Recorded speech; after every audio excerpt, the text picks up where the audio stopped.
Miguel había entrado por cuarta ocasión a esa iglesia. La primera vez que había estado ahí, se dio cuenta que un grupo de jovencitas atendían al servicio dominical a solas, asistiendo sin familiares, entrando sin algún acompañante o chaperón.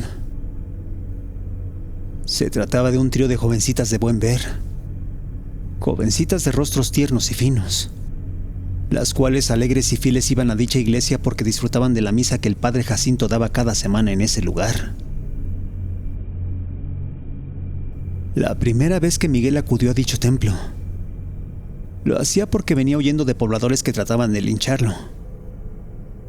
Se había robado el pago total de la jornada semanal en el campo, dinero que su patrón, un hacendado, había puesto en una mesa para hacer los pagos correspondientes de la pizca en esa semana. Pero él, como buen sinvergüenza que era, había visto dicho morral y sin hacer mayores aspavientos lo tomó, solo para salir huyendo de aquel lugar.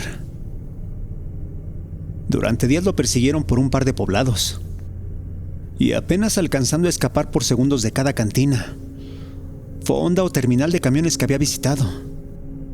Es que Miguel había llegado hasta ese pueblo donde nadie lo conocía. Aquellos que lo habían estado siguiendo ya le habían perdido la pista. Y él, tratando de hacer un plan para regresar a su pueblo, se tomó unos días en una posada argumentando que se iría de migrante hacia los Estados Unidos. Era por eso que a nadie le parecía extraño que viajara ligero, con solo 2 morrales al hombro, y buscando posada para, según él, después continuar con su camino. Sin embargo, lo que había visto en esa parroquia hizo que se tomara todo con más calma a su paso, que no se apresurara a abandonar el lugar, ya que después de todo, si algo le sobraba era tiempo y dinero. Además de que nadie desconfiaba, nadie cuestionaba su estancia, ya que al cabo de 5 días de permanecer en dicho lugar, él llegó a comentar inteligentemente que tan pronto llegara su tío, ambos partirían a la frontera para buscar un futuro en el país vecino. Obviamente era una mentira. Aquel tío ni siquiera existía. Lo había inventado para evitar explicaciones y así seguir viendo a esas jovencitas que en la iglesia tanto le habían llamado la atención. Y es que no se trataba de cualquier cosa. En verdad, aquellas muchachitas que lo habían hipnotizado eran algo que jamás había visto en persona. Se trataba de 3 primas, las cuales acudían semana a semana a la misa de las 7, las cuales con rostros bellos, piel apiñonada, cabello negro y brilloso, silueta delgada y caderas bien formadas, acudían a los servicios parroquiales de forma puntual. Muchachitas las cuales portando vestidos blancos, velos grises, suéteres sencillos y ligeros, dejaban entrever sus cuerpos recién convertidos en todas unas mujercitas. Aquello llamaba mucho la atención de Miguel. La gente del pueblo parecía no tener idea de lo que para él era un tesoro en bruto, un bello regalo de la naturaleza, un increíble obsequio de la suerte, que para su fortuna se presentaba de forma inesperada. Sin embargo, el joven Miguel no era un inocente espectador. Ya lo habían golpeado un par de veces por acosar a otras muchachitas en su pueblo natal, donde, tratando de llevarlas al prado a la fuerza, fue sorprendido en el acto antes de que una tragedia se diera por su enferma obsesión. Solo que al parecer nunca había entendido el castigo. A pesar de que casi le arrancan un ojo y que entre jalones y golpes lograron dislocarle un hombro, él no dejaba de babear y perder la razón al ver a una muchachita que le despertara aquellos instintos enfermos. Y eso precisamente se repetía en este nuevo poblado. Las 3 jovencitas que recién habían llamado su atención eran bellas, además menores de edad, las cuales apenas dejaban la niñez, gracias a que la naturaleza había hecho cambios en sus cuerpos. Se trataban de jovencitas de 14, 15 y 17 años, aún inocentes, aún ingenuas. Y eso, al parecer, era lo que más atraía a Miguel. Por alguna razón enferma le gustaba imaginarse a ese tipo de señoritas bajo su poder, bajo su dominio, bajo su total y completo control. Escenarios que en este recóndito poblado, donde nadie lo conocía, donde nadie parecía cuidar a las muchachitas, le hacían pensar que tenía oportunidad de saciar sus más oscuras intenciones, sin siquiera correr el riesgo de ser detectado. Fue por esto que decidió quedarse sin hacer mucho ruido en aquel lugar. Durante 4 semanas se la pasó ayudando a la gente del mercado, cargando bolsas y barriendo los pasillos de dicho lugar, agachando la cabeza y mostrándose falsamente sumiso en todo ese tiempo, cosa que era fácil para él. Su delgado cuerpo, sus 22 años, su rostro inocente y su fingida sencillez le permitían engañar a todo aquel que lo veía o saludaban a diario. Fue así que, escuchando a escondidas, pudo enterarse de muchas cosas en ese lugar. La gente era muy supersticiosa. Creía que en los prados a las afueras del pueblo rondaban los fantasmas y almas en pena. Pero mientras ellos no salieran de sus calles, mientras no rondaran las afueras por la noche, nada les pasaría, ya que aquella parroquia en verdad los protegía. Así era. La gente del pueblo estaba convencida que aquella iglesia era lo que cuidaba a todos los pobladores de los peligros ajenos al pueblo. Según lo poco que pudo enterarse Miguel, en aquel lugar una vez una mujer de un lugar desconocido llegó ahí en terribles condiciones. Había sido torturada y despojada de su familia por ladrones desconocidos. Aunque no había detalles exactos, se sabía que la pobre había perdido a sus 2 hijos y que mientras alguien trató de abusar de ella, simplemente corrió durante mucho tiempo hasta que llegó ahí y pidió refugio en esa iglesia. Ahí fue recibida, atendida, cuidada. Pero a pesar de las acciones del padre y un par de ayudantes durante esa noche, simplemente al día siguiente amaneció muerta en una cama de paja que el mismo párroco le había otorgado. Nunca se supo de dónde venía o cómo había llegado al pueblo, pero mucha gente asegura que después de eso, de vez en cuando, se le puede escuchar lamentándose en las afueras del lugar, suplicando por las almas de sus hijos y asustando a cualquiera que intentara cruzar los caminos de noche que llevaban a los otros poblados. A pesar de que aquello era algo muy respetado por los pobladores, y de lo cual aseguraban, era una especie de bendición para alejar a los ladrones, Miguel nunca lo tomó en serio.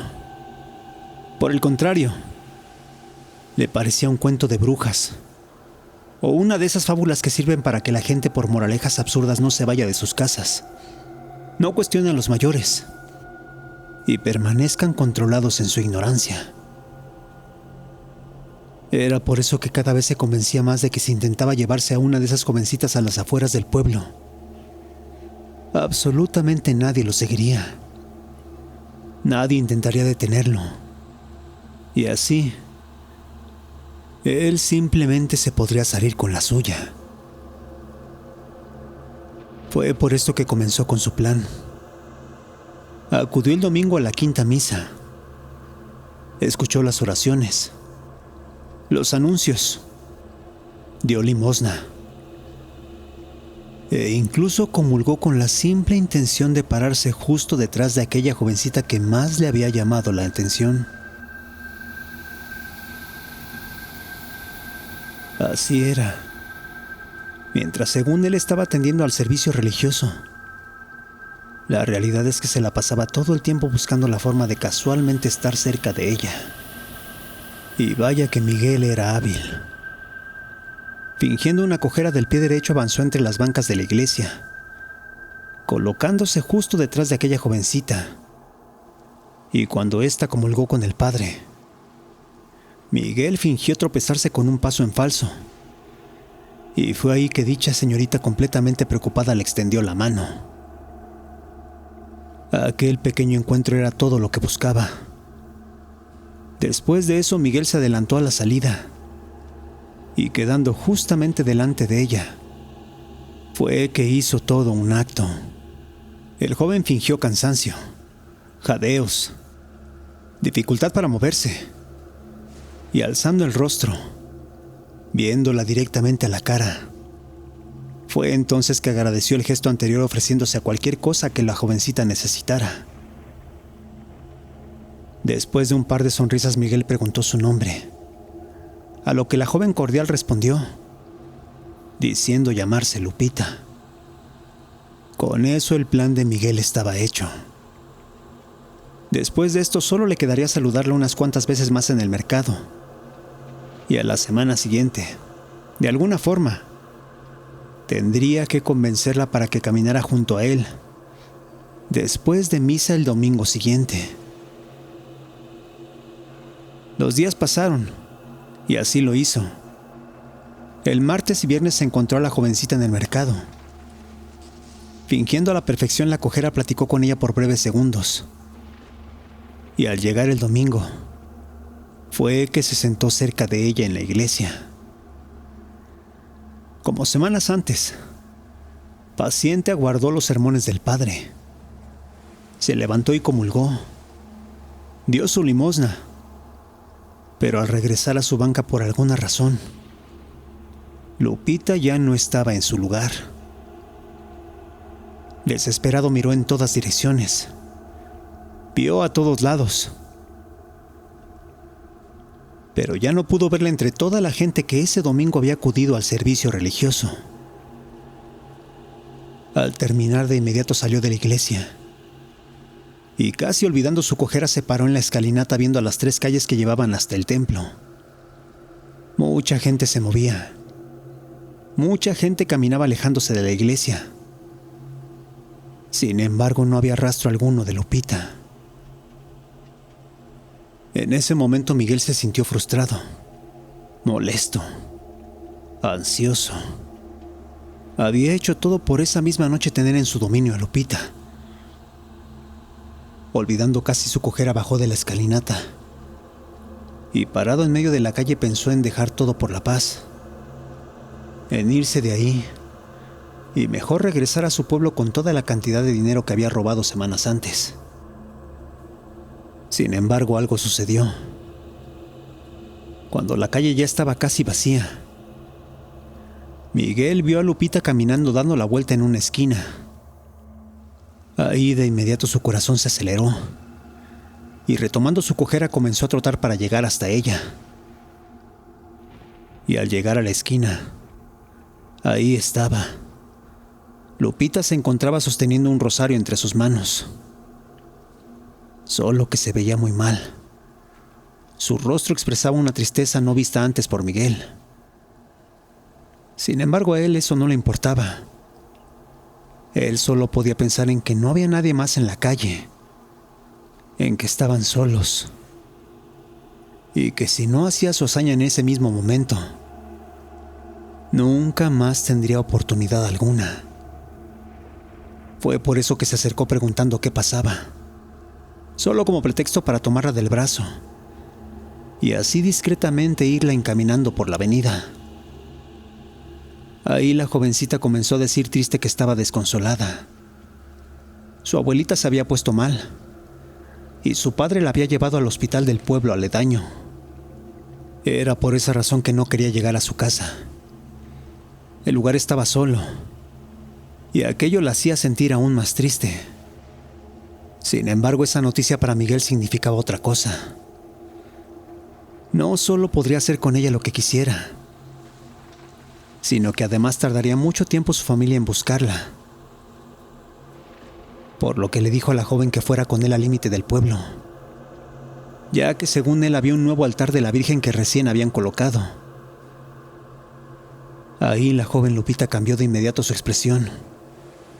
La jovencita era fiel devota de la Virgen de Guadalupe, por lo que al saber del supuesto nuevo altar, quiso de inmediato ir a rezarle en nombre de su abuela. Miguel rápidamente la tomó del brazo y comenzó a guiarla por la avenida. La jovencita se la pasó diciendo infinidad de cosas que la Virgen podría lograr. Sin embargo, Miguel ignoraba todo. No podía poner atención a lo que Lupita decía. Solamente pensaba en cómo su cuerpo se había estado rozando contra el de ella en todo el camino.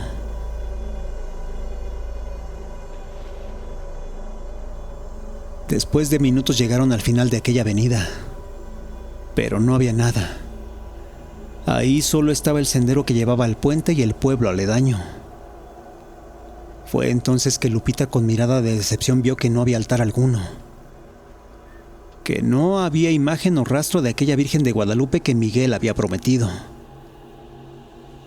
Y ahí fue que sintió cómo éste la tomaba fuertemente del brazo y que se repegaba a ella de forma lujuriosa e insistente. De inmediato la jovencita, llena de miedo, se zafó de Miguel. Lo golpeó en la entrepierna y, llena de terror, se puso a correr por el sendero. Llorando comenzó a alejarse, y aunque dudó por un instante, al final terminó por huir de Miguel sin importar que tuviera que ir hacia el camino que toda esa gente del pueblo advertía como peligroso por las noches. Miguel, quien tenía una fuerte erección debajo del pantalón, se dobló por unos segundos y, enfocado en no dejarla escapar, comenzó a caminar detrás de ella. Vio alejándose a Lupita entre la oscuridad, cruzar el puente y meterse entre el sendero, escuchando sus gritos de desesperación y alcanzando a ver aquella silueta de vestimenta blanca tratando de huir de él. Sin embargo, no pudo alcanzarla. Al cabo de un par de minutos, Lupita dejó de verse a lo lejos. Solo que su vestimenta rápido podía delatarla. Sus lamentos sin duda rápido revelarían su escondite. Fue por eso que Miguel se paró en medio del sendero y giró a todos lados, viendo a lo lejos entre la maleza y arbustos del camino. Pero en ese momento, el viento comenzó a soplar. El silbido del aire comenzó a producir un sonido inquietante, tétrico. Solo que eso a Miguel no le importaba. Él ya no podía esperar. Estaba decidido. Y en cuanto viera un bulto blanco, iría corriendo hasta él. Pero algo más comenzó a ocurrir. Se comenzaron a oír unos lamentos a lo lejos. Sin embargo, estos no eran como los lloriqueos que había estado soltando Lupita en su huida. Para nada. Estos eran otros. Se trataban de alaridos largos, de lamentos profundos, los cuales, en lugar de expresar miedo o desesperación, anunciaban una increíble tristeza y desolación. Algo muy raro estaba ocurriendo. Algo extraño estaba pasando. Miguel, quien seguía con la idea en la cabeza de hacer suya a Lupita, de pronto comenzó a darse cuenta que algo en el entorno era diferente, que algo en el ambiente había cambiado. No solo era el viento y aquellos alaridos, sino era como si de pronto la luna también se hubiera escondido, haciendo que la oscuridad permeara todo en aquel prado. Asustado, Miguel comenzó a retomar sus pasos, solo que ya era demasiado tarde. Aquellos lamentos cada vez se escuchaban más cerca, más nítidos y más amenazantes, pero no porque gritaran algo en contra de él, sino porque ahí fue que pudo entender que aquel grito en realidad había estado expresando ciertas palabras en concreto. ¡Ay, mis hijos! ¡Ay, mis hijos! Los cuales de forma desgarradora eran pronunciados por una voz de mujer en completa desolación. Aquello hasta ese momento era tan solo una leyenda. Aquello eran solo supersticiones de la gente. Pero al estar ahí, solo, en medio de la nada, en medio de un viento congelante y denso, fue que Miguel sintió el peor de los temores que jamás había experimentado en su vida. Aquellos gritos sonaban en todas y ninguna parte. Podía oírlos cerca, lejos, detrás de él, a los lados. Sin embargo, era imposible encontrar su origen. Desesperado comenzó a correr, pero el camino apenas si podía distinguirse. Con la respiración acelerada dio zancadas grandes. Braceó fuertemente y avanzó por varios metros a toda velocidad. A pesar de que tuvo suerte por unos metros, era imposible darse cuenta de dónde corría, por lo que repentinamente pisó una piedra y torciéndose el tobillo fue que cayó en un pedazo de tierra raspándose las rodillas. Miguel trató de incorporarse, pero estaba muy lastimado. De inmediato se levantó y trató de avanzar, pero esta vez su cojera no era fingida.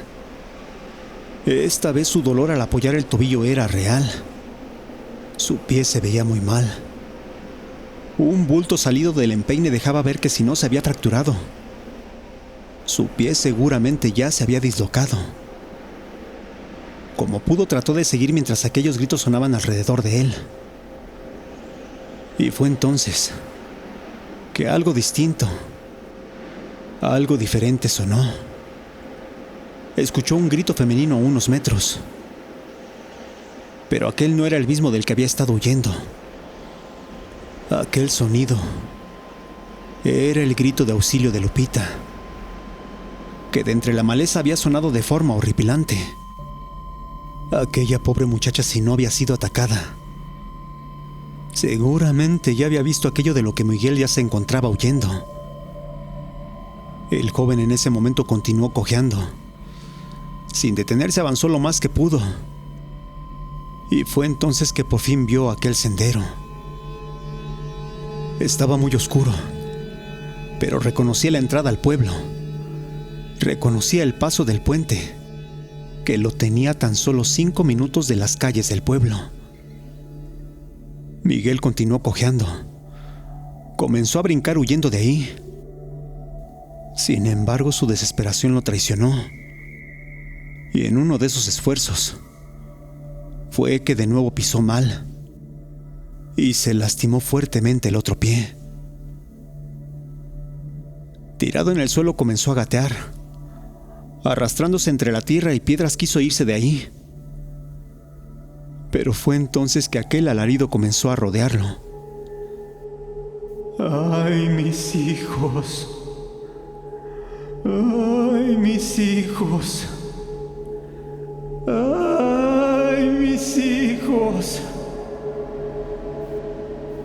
Miguel oyó aquello muy cerca. Podría decirse que incluso gritándole al oído. Y fue entonces que sentado en la tierra del sendero se quedó temblando de miedo. No sabía qué hacer. No sabía cómo avanzar. Y paralizado pudo darse cuenta que repentinamente todo había comenzado a silenciarse. El viento dejó de soplar con fuerza. Y todo repentinamente quedaba en ese momento en completo silencio. Solo podía escucharse el corazón de Miguel que golpeando fuertemente en su pecho retumbaba con cada palpitar. Él esperó viendo al vacío por unos segundos. Y después de que pareciera que nada más sucedería, fue entonces que poco a poco la vio. Una figura blanca. De pronto parecía gatear entre la maleza directo al sendero. Miguel pasó saliva. Entrecerró los ojos para ver bien en la oscuridad. Y pudo darse cuenta de que lo que estaba entre él y el pueblo era Lupita, quien llena de tierra gateaba para cruzar el sendero e irse directamente a las calles del pueblo. Ahí Miguel desesperado le gritó, le pidió ayuda, suplicó por su vida. Sin embargo, Lupita no respondió. Siguió su camino. Lo vio por un instante volteando sobre su hombro. Y con lágrimas en los ojos simplemente comenzó a correr directamente a las calles del pueblo. Miguel ahí se sintió completamente solo. Volvió a pasar saliva. Comenzó a arrastrarse. Y pensando que podría llegar a las calles del pueblo fue que de pronto hizo todo por avanzar. Pasaron unos segundos. Y cuando recorrió casi 50 metros, fue que comenzó a sentir confianza de que había librado aquello. En ese momento inconscientemente dibujó una sonrisa de alivio en su rostro. Pero era un error. Aún era muy pronto para sentirse a salvo, ya que justo en ese instante, de nuevo se escuchó un alarido justo detrás de él. ¡Ay, mis hijos! ¡Ay, mis hijos! Ahí Miguel se quedó completamente congelado. Ahí Miguel se quedó completamente paralizado. Su piel de pronto perdió color. Se puso completamente pálido. Todo su cuerpo se erizó. Y con el cuello completamente tenso, fue que giró su rostro lentamente sobre su hombro. Y ahí Miguel por fin pudo verla. Se trataba de una mujer de vestimenta blanca, completamente raída, completamente avejentada. Su rostro era cadavérico, mostrando una horrible expresión de grito congelado en el tiempo, con ojos de muerta, con las pupilas lechosas, completamente cegada, con la dentadura sucia, completamente dispareja, mostrando un terrible temblor tartamudo en los labios, el cual revelaba el dolor que le hacían soltar aquellos quejidos desde las entrañas. Miguel no pudo moverse.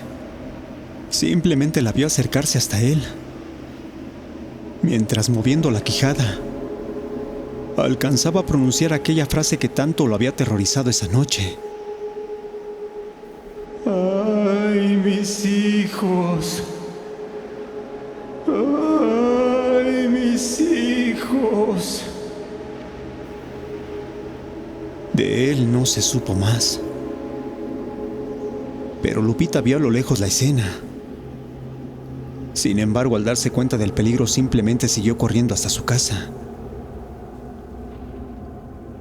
Aquello después la jovencita lo contaría a sus padres. Y con el tiempo se terminaría sabiendo en todo el pueblo. Y aunque no todo el mundo lo creyó, para algunos pudo confirmar que efectivamente, a las afueras de ese pueblo hay algo. Hay alguien que, buscando a sus seres queridos, ronda sin descanso en la intemperie, donde para muchos no es otra cosa que un alma en pena, mejor conocida como la Llorona. La triste Llorona, que desde hace muchos años busca a sus hijos cerca del puente. Gracias por escucharnos. Si te gustó lo que has oído, te pedimos nos regales un like, te suscribas y compartas. Esto es Radio Caníbal.